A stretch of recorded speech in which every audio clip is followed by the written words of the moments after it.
voilà. Rappelez-moi, l'exercice de 2017 que je vais afficher, on devait finir 2018 et faire 2017. Donc, vous deviez finir 2018 et faire 2017. D'accord, ça marche. Alors, allons-y, je vais partager ma feuille déjà.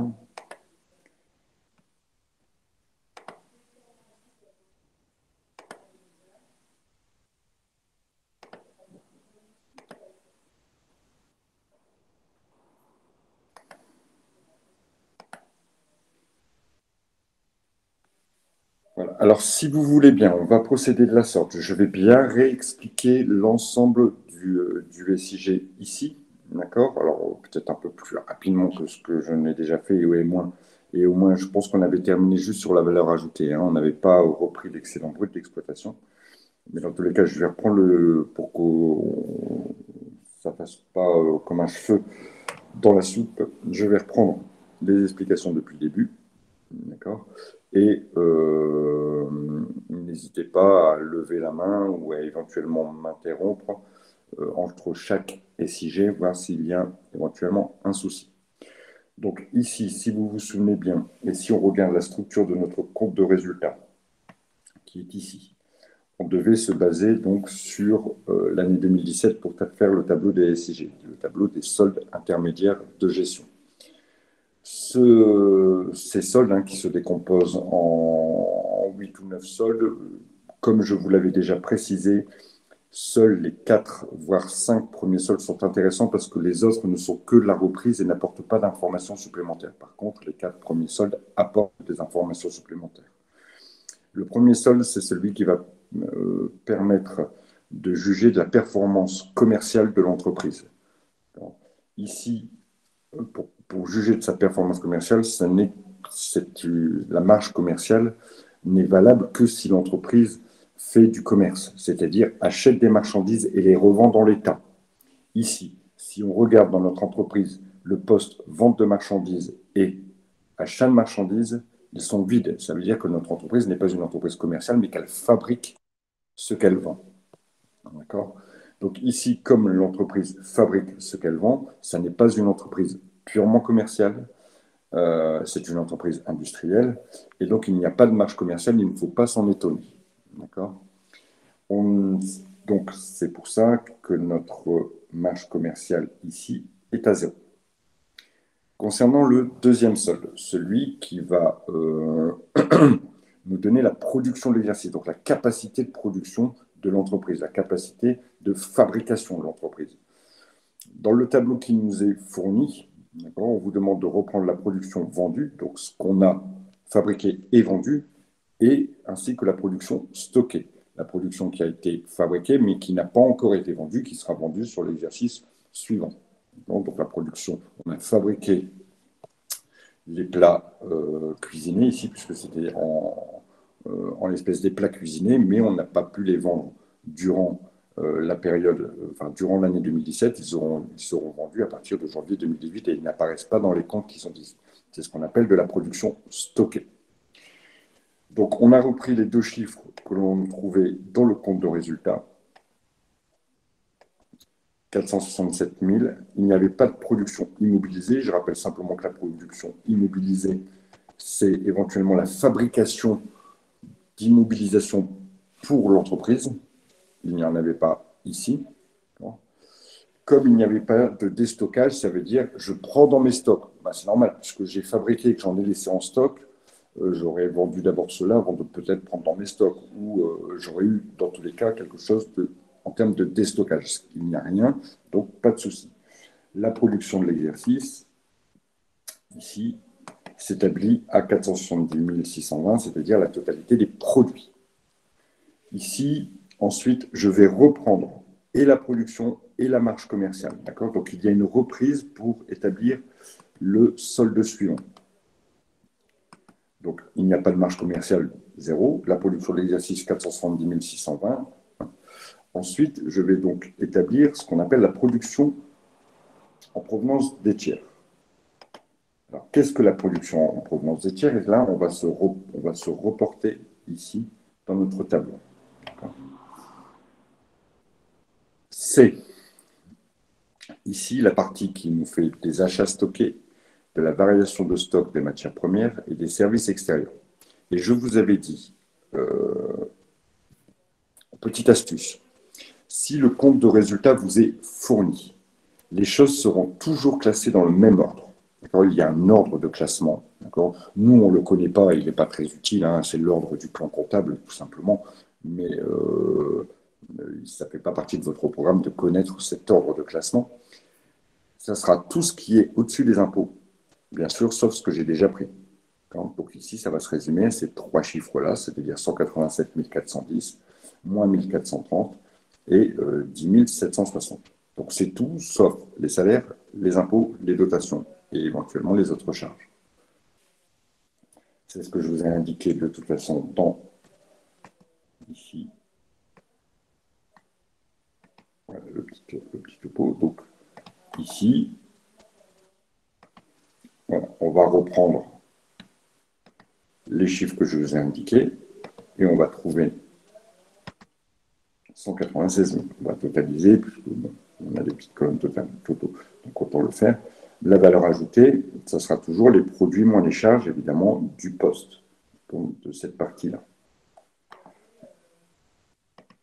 Donc ici, on a 470 620 euros de produits, 196 740 euros de charges. On va donc retrouver ici une valeur ajoutée, qui est de 273 000. Solde suivant, c'est ce qu'on appelle l'excédent brut d'exploitation. L'excédent brut ou l'insuffisance. Si le solde est positif, c'est un excédent. Si le calcul aboutit à un chiffre négatif, c'est une insuffisance. On va reprendre ce que l'on avait ici. On va le rajouter. On va y rajouter les subventions d'exploitation. Ici, il n'y en a pas. On regarde les subventions d'exploitation, il n'y en a pas. On va déduire maintenant les impôts et les taxes et les charges de personnel. Au niveau des charges, c'est ce que l'on va retrouver. Totaliser l'ensemble. Et donc faire mon calcul ici, qui va aboutir à un chiffre positif. Et donc effectivement, ici, c'est un excédent plutôt qu'une insuffisance. Donc c'est un excédent brut d'exploitation. Y a-t-il des questions par rapport à la correction et à la fin de la correction de ce tableau des SIG?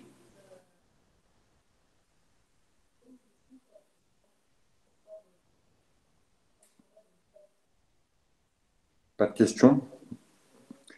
Production d'exercice uniquement pour les entreprises industrielles? Oui.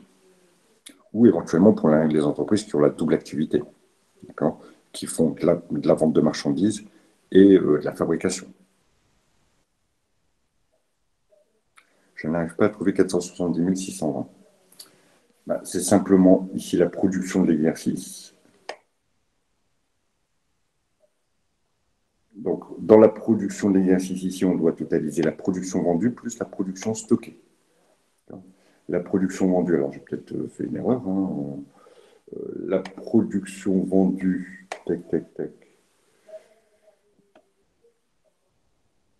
elle est de 467 970. La production stockée, elle est de 2650. Le tout, c'est la production de l'exercice. C'est tout ce que j'ai produit. Il y a une partie que j'ai vendue, une partie que je n'ai pas vendue. Donc, la production vendue, 467 970. La production que j'ai fabriquée mais pas vendue, qui est donc stockée, 2650. Et en totalisant les deux, normalement, j'obtiens 470 620. Est-ce que ça va comme réponse? C'est bon, Anaïs? Parfait. D'autres questions?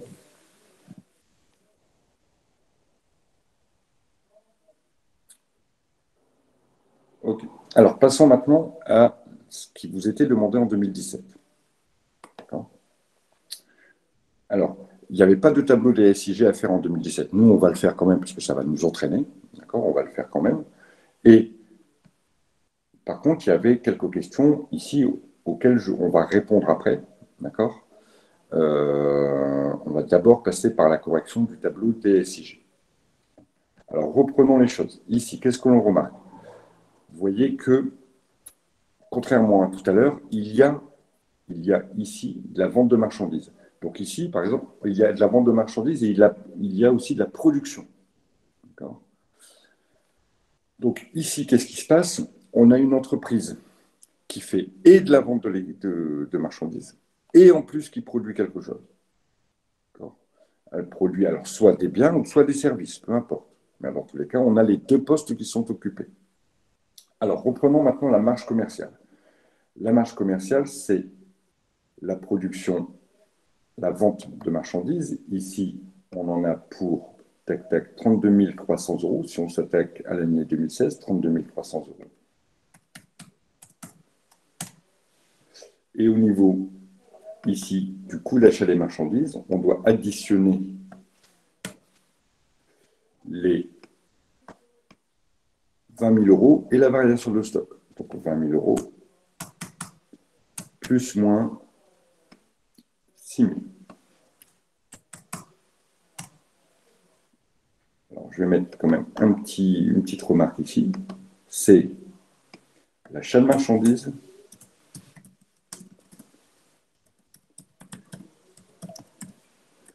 plus la variation de stock. On l'avait déjà dit, mais je le reprécise ici, plus la variation de stock, évidemment, de marchandises.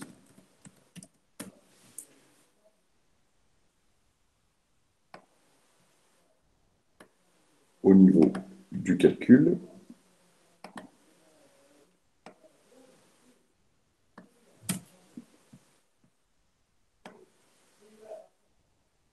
« 20 000 plus moins 6 000. 20 000 plus moins, entre parenthèses, moins 6 égale 14 000.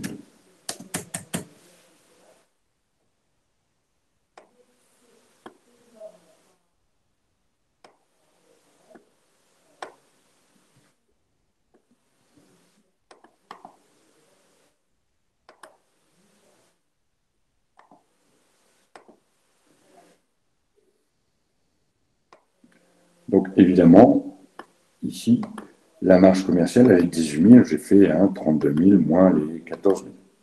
Donc, pas de difficulté, a priori, juste pour faire colonne 1 moins colonne 2. En plus, dans le, dans le sujet qui a été proposé, le tableau était préparé. Il n'y avait plus qu'à le remplir. Au niveau de la production vendue, éventuellement de la production stockée, de la production immobilisée, est-ce qu'on a quelque chose? Ici, on a de la production vendue, d'accord, pour 141 500. Rien d'autre au niveau des éléments de production stockée ou de production immobilisée. Donc 141 500.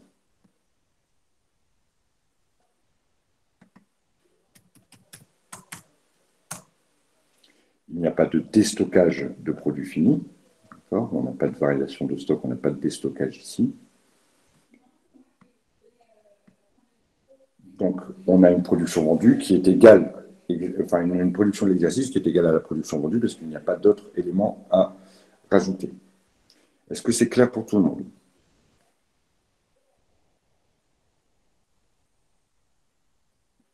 Alors, a priori, c'est clair. Donc, ici, à ce stade de l'exercice, je vais devoir reprendre les éléments que j'ai calculés au départ. C'est-à-dire, je vais devoir reprendre la production vendue, la production de l'exercice, et je vais devoir reprendre la marge commerciale. Alors, comment se présenterait le déstockage? On aurait, voilà, je n'ai pas compris pour le stockage de production avec une ligne de stockage simplement. Voilà, avec une ligne de stockage tout simplement. D'accord? Alors, vous n'avez pas compris le stockage. Quand, si j'ai bien vu la question, quand je produis de la marchandise, quand je produis un produit fini, quand je le fabrique un produit fini, d'accord, il y a le processus de fabrication. Ce produit fini va en stock et puis après, les personnes qui sont chargées de faire la vente de ce produit il sort de stock et il part pour la vente. D'accord? Simplement, il se peut des fois que je fabrique et que la vente ne suive pas, ou que j'ai besoin de garder des produits en stock pour pouvoir faire face à un afflux de demandes. C'est ça qu'on appelle la production stockée. C'est la production qui a été fabriquée, mais qui n'a pas encore été vendue. Donc elle est dans l'entreprise, mais elle a été fabriquée. Donc c'est quelque chose que l'on a produit, malgré tout. Voilà pour ce qui est la production stockée. Alors, j'en arrive à calculer donc ma valeur ajoutée. Ici, il va falloir que je détermine les consommations en provenance des tiers, et c'est peut-être cet élément-là qui est le moins parlant, d'accord, parce que les autres portent le titre exact qu'on va retrouver dans la partie du compte de résultat. Ici, la consommation en provenance des tiers, on sait que c'est tous les éléments du compte d'exploitation, des charges d'exploitation, sauf les salaires, les impôts et les dotations aux amortissements, et sauf bien sûr ce qu'on a déjà pris. Ici, si je regarde mon compte d'exploitation, ces deux éléments ont déjà été, je vais les entourer.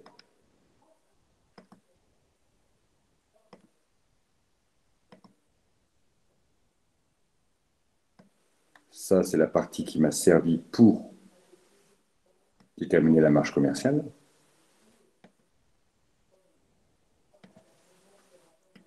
Maintenant, la partie qui va me déterminer les consommations en provenance des tiers.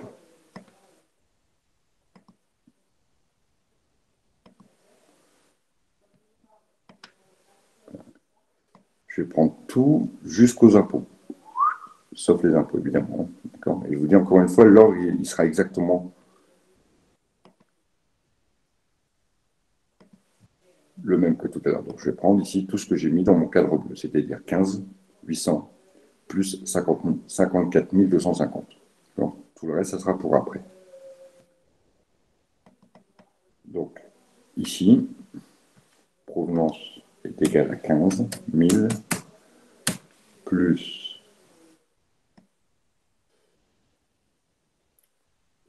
800 plus 54 250. Plus 800 plus 54 250. 70 000. Bon, je vais quand même noter les éléments ici pour vous indiquer les éléments que j'ai pris. Donc j'ai pris 15 000 plus 800 plus 54 250 est égal à 70 050.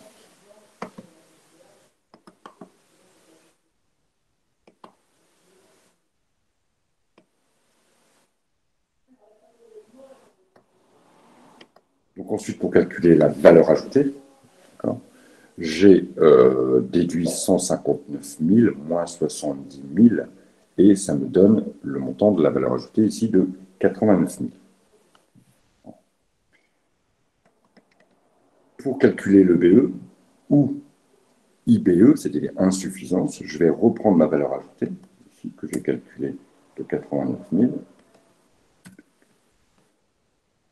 à rajouter les subventions d'exploitation. Il n'y en a pas, donc pas de souci, pas de subventions d'exploitation. Je vais déduire les impôts et je vais déduire les salaires. Donc les impôts, il y en a pour 6 000 et les salaires, il y en a pour 59 000. Les impôts, 6 000, les salaires, 59 000. Voilà. Et mon EBE ici, puisqu'il est excédentaire, c'est 24 750. Alors, est-ce qu'il y a, dans un premier temps, des questions là-dessus?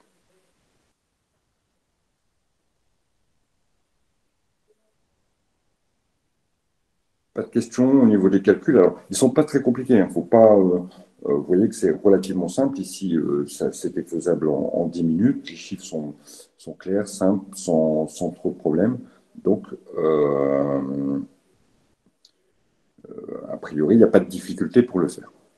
Alors, maintenant, j'ai besoin de vous donner une petite explication. Alors, je vais essayer de faire les choses. Imaginons, d'accord? Imaginons que l'entreprise, je vais faire comme ça, je verrai bien si je m'en sors, je vais mettre une petite couleur.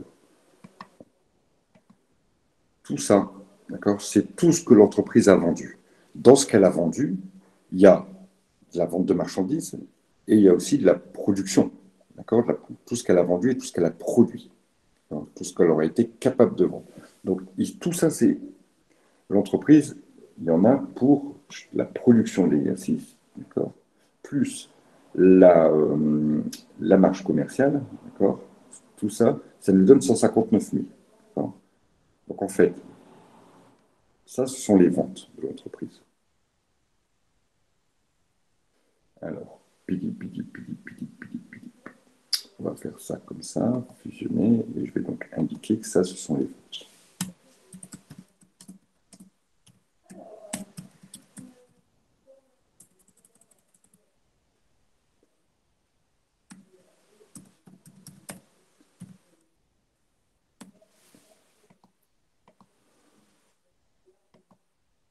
Donc, ces ventes ont rapporté de l'argent à l'entreprise.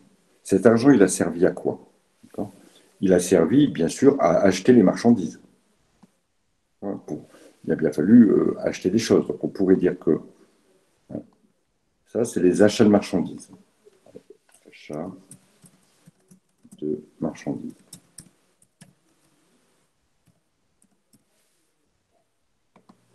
Ensuite, on a aussi acheté des consommations intermédiaires.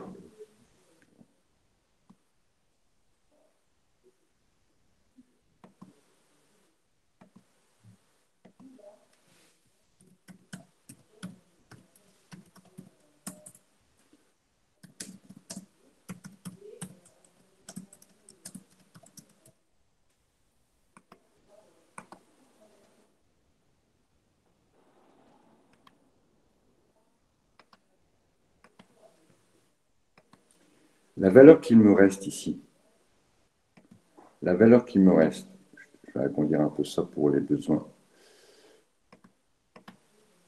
de ma petite affaire. Voilà. La valeur qui me reste ici, c'est quoi à votre avis?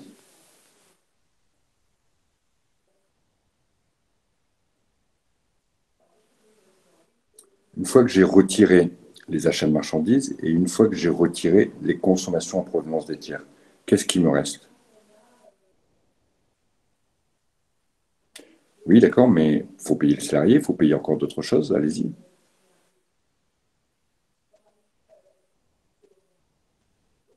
Les impôts, très bien. Il manque le troisième. Et puis après, vous êtes pratiquement bon. Vous m'avez dit, Maxime, et votre réflexion, elle est taxes et assurances, les dettes. Alors, taxes, c'est comme les impôts. Les assurances, non, c'est dans les consommations en provenance des tiers. Elles ont déjà été payées. Maxime m'a dit, il faut payer les salariés. Tout à fait d'accord. Il faut payer aussi les impôts. Grosso modo, c'est l'État. D'accord? OK. Et ensuite, il reste qui encore à payer? Les dotations. Et les dotations, donc c'est pour payer effectivement la partie des machines, hein, qui sont nécessaires. Hein. Et puis il reste aussi les associés qui aimeraient bien récupérer un peu d'argent. Et donc tout ça, là, tout ça, c'est la partie que je vous dessine là. La partie que je vous dessine là. Oups. Qui va savoir me la nommer, cette partie-là? Elle s'appelle comment? Qu'est-ce qui reste une fois que j'ai ça, ce que je vous mets là?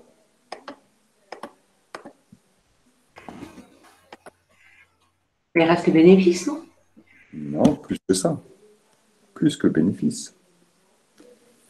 Une fois que j'ai fait toutes mes ventes, que j'ai payé mes marchandises et que j'ai payé la consommation en provenance des tiers, qu'est-ce qui me reste?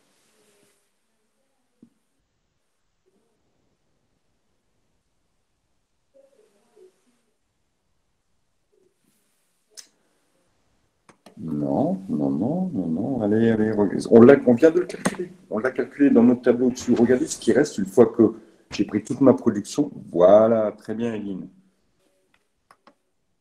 En fait, tout ça, c'est la valeur ajoutée. D'accord.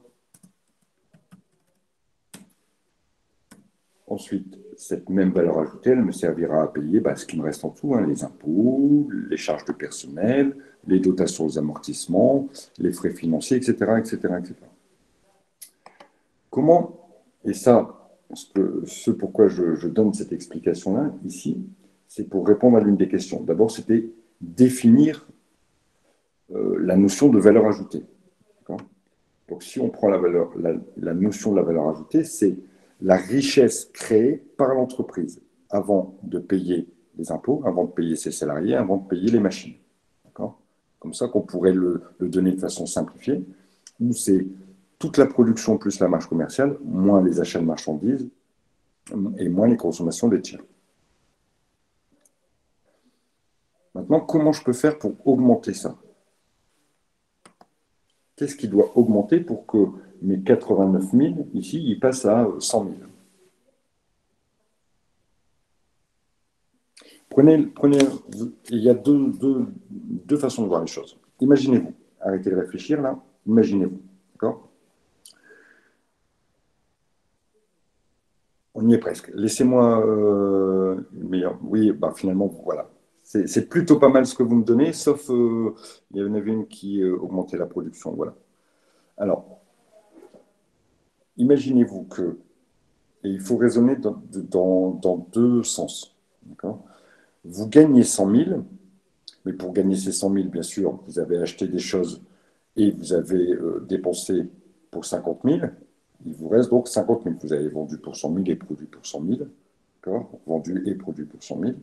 Pour produire tout ça, vous avez eu besoin d'acheter de la matière, d'acheter des marchandises, etc. Donc, ça vous a coûté 50 000. Et donc, il reste 50 000. D'accord? Vous allez payer ensuite vos salariés, vous allez payer les impôts, vous allez payer les machines, et ensuite vous pourrez avoir un peu d'argent pour vous. Comment faire pour que la valeur ajoutée augmente? Soit vous vendez plus, soit vous achetez moins cher. Donc vous devez agir sur les deux plans. Dans les réflexions que vous m'avez faites, c'était pas mal. Mais il faut. Alors ça aurait largement suffi à un jury, hein, ça sans souci. Mais il faut peut-être organiser bien votre réponse. On peut voir les choses sous deux angles. Soit augmenter la marge commerciale par l'augmentation des prix, ou acheter mieux les choses. C'est-à-dire que si on part de la marge commerciale, ce que vous vendez 100, si vous augmentez de 10%, vous vendez à 110 et que vous l'achetez toujours au même prix, votre marge commerciale va augmenter. D'accord? Maintenant, si vous le vendez 100, mais vous achetez moins cher, vous l'achetez 40, votre marge commerciale va aussi augmenter. Donc, première chose, augmenter les prix, baisser les coûts d'achat, augmenter la production comme vous me l'avez signalé, et baisser les charges en provenance des tiers. Donc, vous voyez, vous pouvez agir sur plusieurs plans, proposer plusieurs choses, et ici, pouvoir. Donc, le but, c'est que ça augmente. Donc, pour que ça augmente, il faut agir sur ça. Augmenter ça, baisser ça.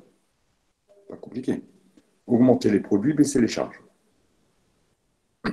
C'est en ça que la question, elle était tournée. C'était d'abord pour savoir si vous saviez ce qu'était de la valeur ajoutée. Maintenant, si vous me dites, pour augmenter la valeur ajoutée, il faut baisser les charges de personnel.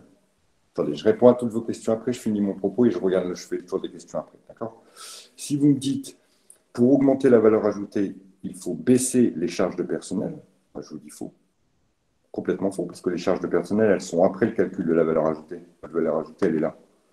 Si vous baissez les charges de personnel, si même ici, dans mon calcul, je mets 40 000, ma valeur ajoutée, elle va bouger? Non, en aucun cas. D'accord? Donc, il ne fallait surtout pas parler d'impôts et surtout pas parler de charges de personnel. Si vous parlez de ces deux choses-là, vous vous plantez. Et là, c'est zéro. Parce que ça montre que vous ne savez pas comment on calcule la valeur ajoutée. Par contre, si vous dites qu'il faut baisser les consommations en provenance des tiers, ou augmenter les prix de vente, ou baisser le coût d'achat des marchandises, ou augmenter la production, là, vous avez 100% des points.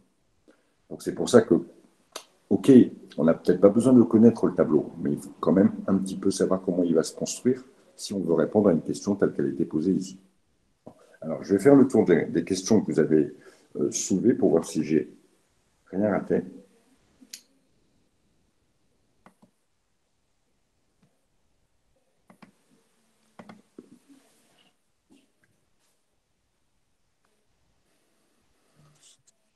Je vais partir de la fin.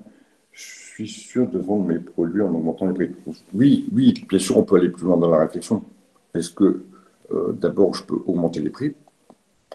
Est-ce que je vais être sûr de les vendre? Mais on ne vous demande pas d'aller plus loin que dire est-ce qu'il n'y a pas une piste de réflexion en augmentant les prix? Ça pourrait augmenter maintenant. Est-ce qu'on peut le faire? Pas évident.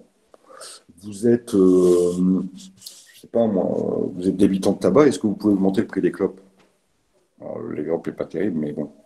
Bah non, parce que c'est pas vous qui fixez les prix. Vous voyez, vous êtes vendeur de magazines, les magazines, les prix sont déjà fixés, donc c'est pas vous qui vendez, qui pouvez fixer les prix. Donc je suis d'accord que augmenter les prix ne sera pas toujours possible. Si vous êtes sur un marché fortement concurrentiel, hein, vous êtes sur le marché de la pizza. Il y a déjà autour de vous 3 vendeurs de pizza qui vendent la pizza en moyenne à 6 euros. Est-ce que vous pouvez la vendre à 10?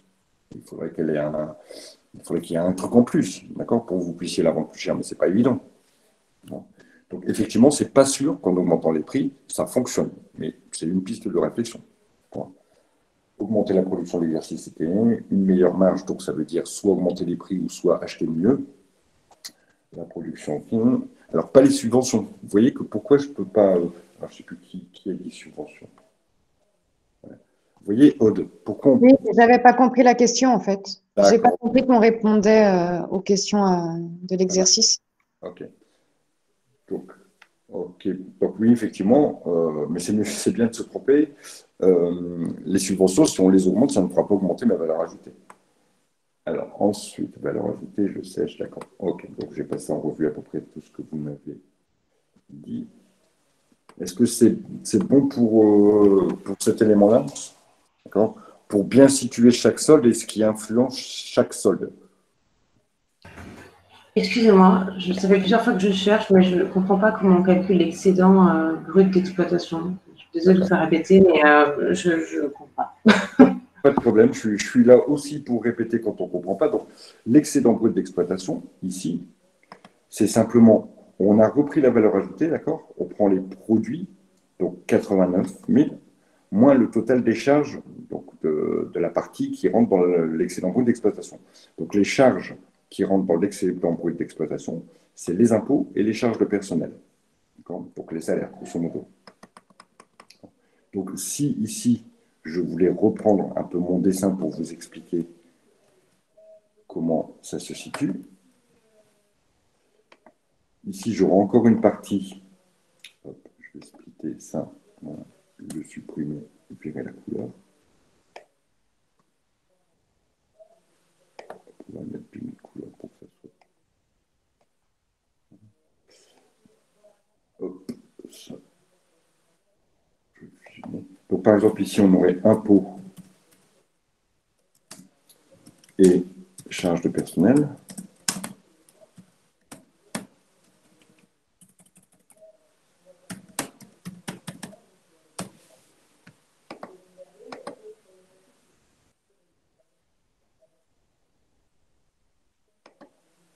Et là, ce qui resterait, c'est le BE. Et s'il y avait eu une subvention d'exploitation, il fallait ajouter à la subvention d'exploitation? Oui. Oui. Oui, bien sûr.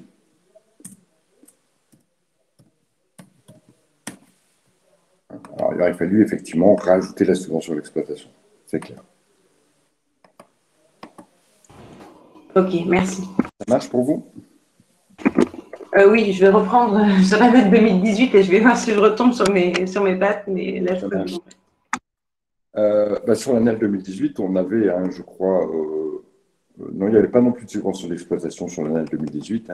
Pour calculer l'UBO, on était reparti de la valeur ajoutée. Il n'y a pas de subvention, donc on n'en met pas. Et donc, on avait déduit les impôts et les charges de personnel. Sur l'exemple que j'avais fait précédemment, là, il y avait une subvention d'exploitation. Il y avait une subvention d'exploitation. Simplement, moi, j'avais travaillé dans le sens inverse. Et on était tombé sur notre BE.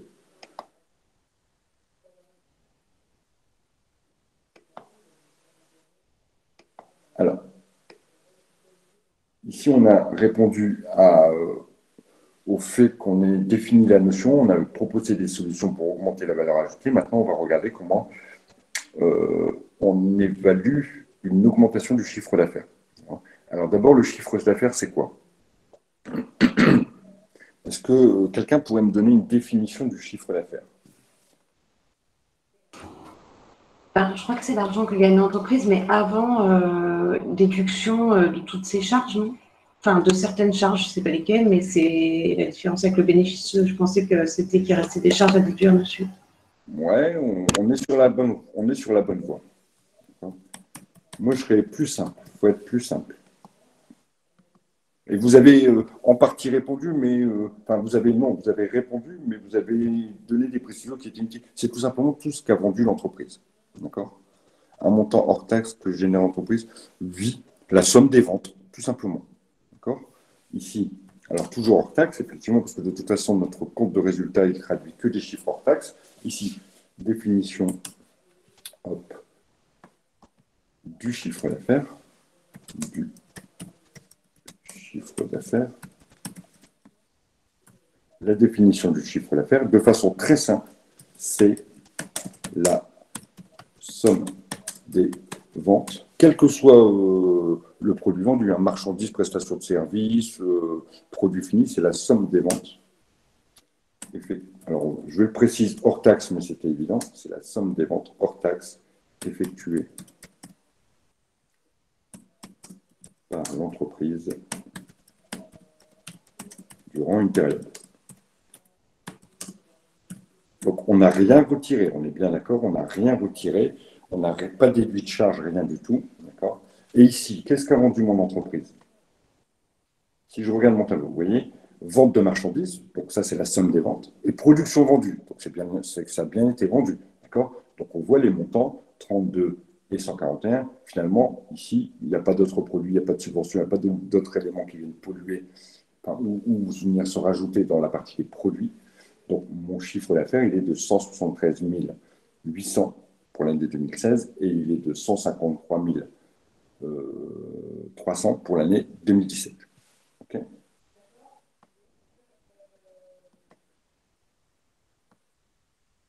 Alors, donc, pour l'année 2000,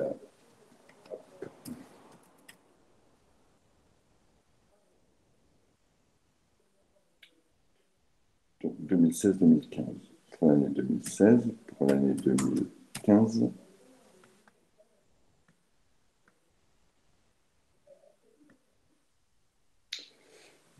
donc c'est la vente. La vente de marchandises et la production vendue. Ça, c'est mon chiffre d'affaires. On voit bien que c'est la vente dans les deux sens. D'accord. Je vais reprendre mes chiffres. Donc la vente de marchandises, je l'avais là. Ok, la production vendue, je l'avais là. Voilà. Et donc, le CA, il est égal à ça plus ça. Pour l'année 2015, 15 000 et 138 000. 15 138 000.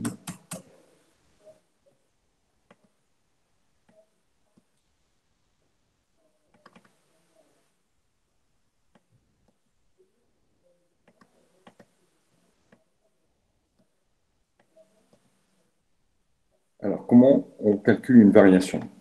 Qui m'explique comment on va calculer l'augmentation, puisqu'ici c'est une augmentation, hein, en pourcentage de 2015 à 2016. Comment on va faire? Qui a une idée sur le calcul que je vais opérer là? Je n'ai pas compris votre question. La question, comment calculer en pourcentage l'augmentation entre 2015 et 2016? Quel calcul vous allez faire?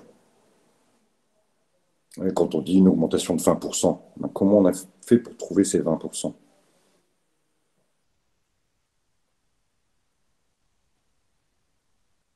Si je passe de 100 à 110, de combien je vais augmenter? De 10%. Combien? De 10%. Oui, de 10%. Ok, comment vous avez fait maintenant? Quel calcul vous avez fait? On prend la différence entre les 2 années, non? très bien, mais ça, on fait un pourcentage. après, on fait Un produit en croix après. OK. Alors, voilà, on va se la jouer plus simple. D'accord. Vous avez raison sur le début, et je crois que c'était Delphine avec qui je discutais avant. Vous avez raison sur votre résultat. D'accord. Donc, l'augmentation en pourcentage, que je vais indiquer ici, je prends la différence entre les deux, ce que proposait votre camarade tout à l'heure. D'accord. Donc, je vais prendre la différence entre ça et ça. D'accord. Ça, c'est ma première partie. Ça me donne 20 000. D'accord. Et je vais le diviser, puisque en fait, je cherche à savoir l'augmentation par rapport à quoi? L'augmentation par rapport à 2015. Je le divise par 2015. Et là, je vais une augmentation de 14%. Alors, je vais à 13,59 plus précisément. Donc ça, c'est la variation. Alors, je vais bien remettre la variation, comment je l'ai divisé, comment je l'ai fait. J'ai fait CA de 2016 moins CA de 2015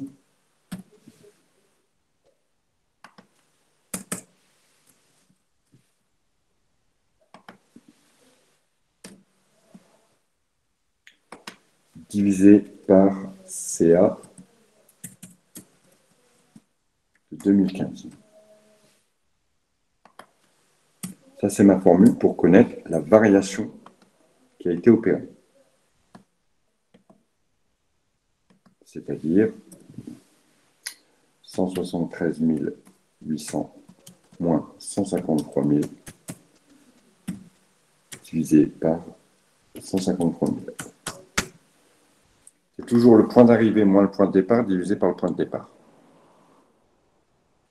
Alors, je vais vous laisser tout seul me calculer la variation en vente de marchandises et la variation en production vendue. D'accord? Ça, je vais le déplacer plutôt comme ça. Hop. Et ici, faire variation. Variation entre 2015 et 2016.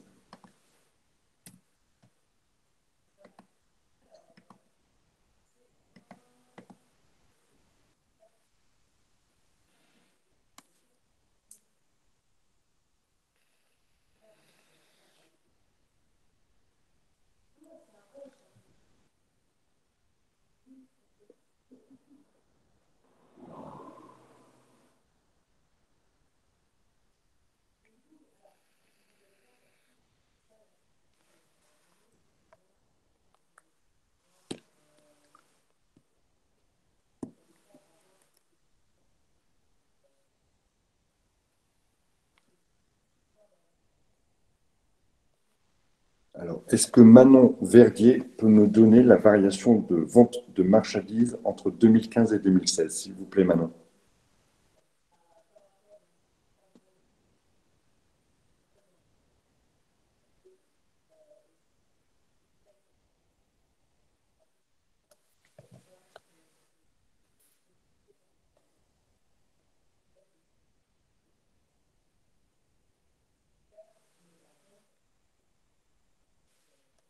Je vous ai que je suis en difficulté. Il faut me le dire avant, Manon. Il ne faut pas attendre que j'aille à la découverte. Si vous êtes en difficulté, vous me dites, monsieur, j'ai pas compris, je suis en difficulté, est-ce que vous pouvez répéter? Et jamais je vous dirai quoi que ce soit. Est-ce que Louis Semaine peut me donner la variation entre la vente de marchandises entre 2016 et 2015? Louis Semaine.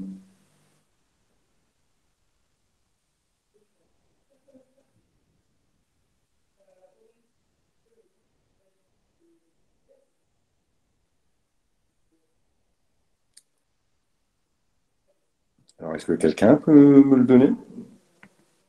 Je peux essayer. Alors, on va le demander à Anaïs. Elle est arrivée la première. Je ne suis pas, c'est pas grave, on s'en fout si vous n'êtes pas sûr. C'est pas grave. Dites-moi ce que vous avez trouvé, Anaïs. Alors, j'ai trouvé 115% pour la vente de marchandises et 3% pour la production vendue. Mais je ne suis pas sûre, vu qu'on est au-dessus des 100%, c'est logique. C'est logique puisqu'on a doublé. Donc, on a fait plus 100%. D'accord? On a doublé. Si vous augmentez, si vous faites un x2, vous doublez. Donc, vous avez augmenté d'au moins 100%. Et je pense que vous, je n'ai pas fait le calcul, hein, mais je pense qu'il n'y a pas de souci sur le calcul que vous avez fait. Ça, moins ça, divisé par ça, ça nous donne bien 115%. Merci. Pas de problème. Et en dessous, ça nous donne 2,54% ou 3% si vous avez un arrondi. C'est un calcul qui n'est pas très compliqué, qui est plutôt simple. Alors, il faut absolument essayer, pour ceux que j'ai interrogés et qui n'ont pas pu répondre, ne pas hésiter à me dire « Monsieur, je n'ai pas compris ». Je vais vous remettre les calculs à côté. Parce que comme vous êtes nombreux, et je vois toujours les mêmes intervenir, hein, je vois souvent Vincent, je vois Aude, je vois Delphine, je vois Anaïs, je vois Lorraine, souvent aussi intervenir. Voilà, je vois à peu près ce qui va ou ce qui ne va pas. Les autres, si vous n'intervenez pas, alors que là, on n'est que 28, donc a priori, normalement, vous pourriez intervenir. Je ne sais pas où vous en êtes. Et ça, c'est pas top parce que je ne sais pas si ça passe ou pas. 32 000, au moins.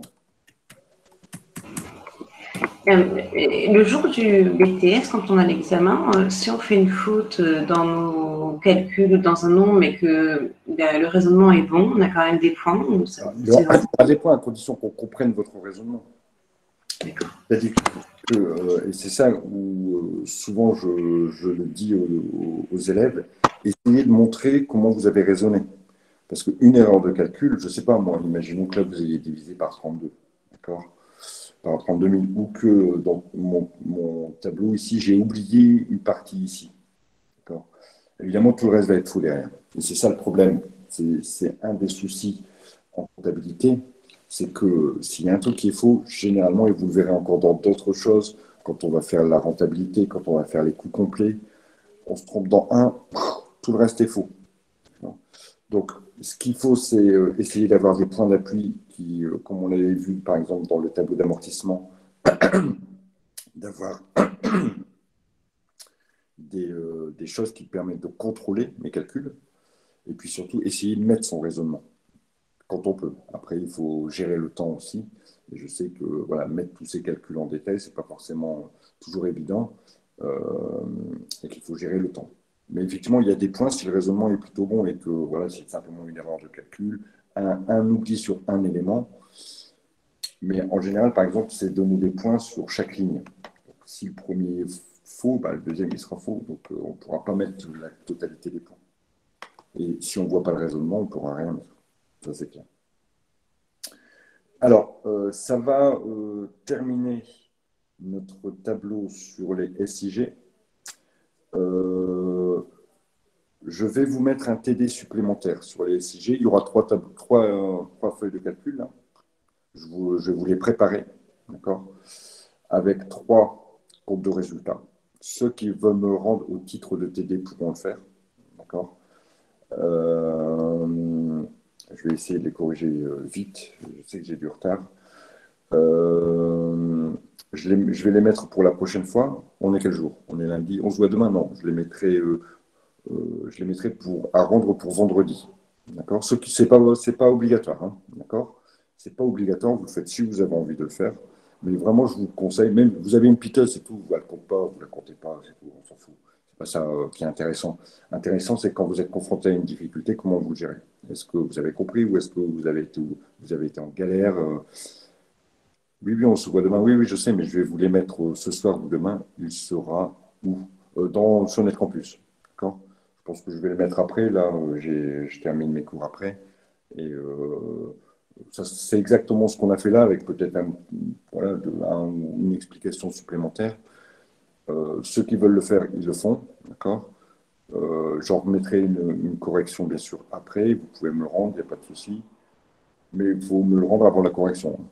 Cette correction sera sur NetCampus aussi, oui, bien sûr. Et la correction, elle sera elle sera elle sera vendredi ou ce week-end. Donc, si vous ne l'avez pas rendu, c'est maximum vendredi pour le rendre. Donc, vous avez 4-5 jours pour le faire. Là, c'est maximum vendredi. Et après, je mets la correction. Et si vous ne l'avez pas rendu, c'est pas grave. Si vous ne voulez pas le rendre, que vous voulez le faire dans votre coin, et regardez si vous avez pas dans votre coin, vous faites. Tout ce que je vous demande, c'est essayez, allez-y. c'est des sujets qui tombent souvent. Vous voyez là, sur l'année 2017, c'est tombé, sur l'année 2018, c'est tombé. Voilà quoi. Il faut absolument être à l'aise avec ça si on veut réussir. Alors, il y a encore 1 an et demi d'apprentissage, hein, parce que de toute façon, vous allez en avoir besoin l'année prochaine et on reviendra encore dessus, on retravaillera bien sûr dessus. Mais vous voyez, les deuxièmes années, ils ne savent plus le faire. Ils ne savent plus le faire. Et c'est dommage d'avoir passé, je ne sais pas combien ils ont passé avec leur enseignant l'année dernière, mais c'est un peu embêtant, quoi. Donc, et gardez surtout tous vos supports de cours, etc. Bon, là, ce sont principalement des vidéos qu'il y a. Vous pourrez, dans tous les cas, les revoir puisqu'elles resteront accessibles. Y a-t-il des questions?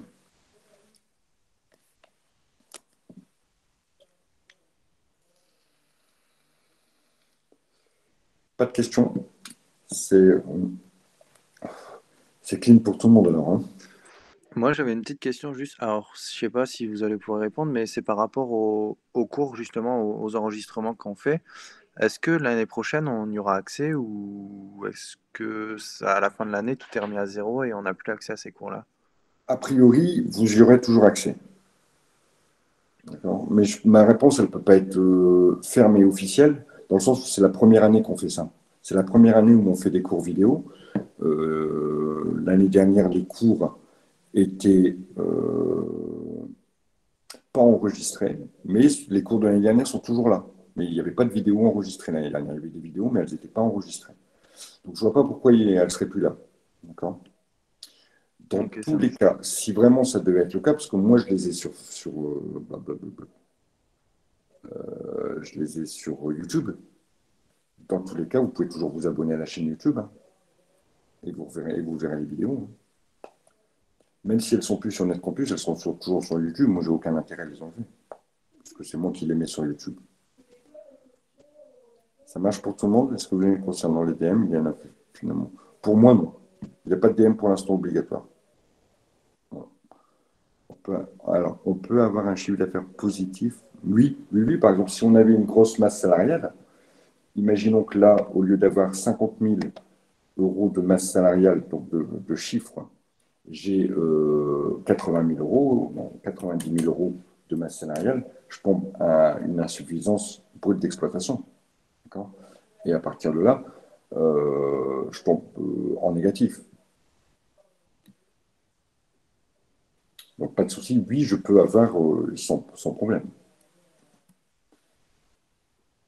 Ok. Bon, on va se quitter là, d'accord? S'il n'y a pas de sauf s'il y a d'autres questions. On va se quitter là. Donc, ce soir, je vous mets 3 exercices supplémentaires. Je vais les faire là. Ça sera les mêmes, hein, mais simplement voir si vous savez manier les choses. D'accord. Et puis, vous aurez corrigé pour vendredi ou pour ce week-end. Ça marche? Allez, je vous souhaite une bonne soirée et je vous dis donc à demain, puisqu'on se voit demain après. Bonne soirée. Bonne soirée.